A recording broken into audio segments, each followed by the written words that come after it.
Davis, welcome to the latest episode of Cut to the Chase. All right, what are we talking about today? We are talking about, in this marketplace, helping good people understand when offers present themselves, actually how good they are. But this is the first offer we've received. Imagine the second one. Well, and the buyers have the opportunity of lost opportunity and previous properties they've lost on, only to go, it's getting easier and easier and easier.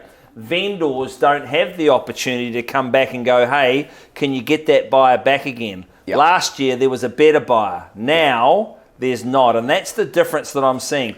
Our job is to get the very best result, but we get paid to get the result for vendors. I had an example on the weekend when I started the auction at $1 million. Our job is not to beat people, but to help them understand where a good offer is so they can move on with their lives. Through the auction, he drops his reserve to $900,000. The bidding stops at $700,000. No, straight after the auction, it then drops to an asking price at $850,000. A day later, he realized that that offer was a good offer. He then put the property on the market for $790,000, and it's now in contract for $760,000 because the agent and myself, we help them realize. And how many stories do you have, right?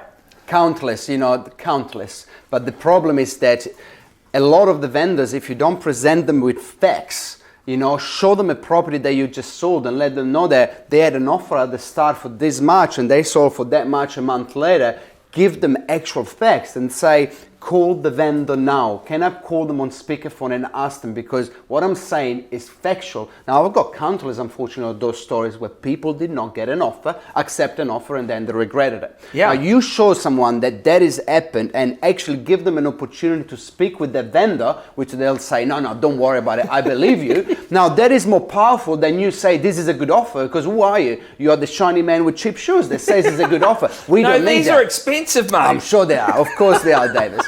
But you're right, it's guiding them through to make an informative decision.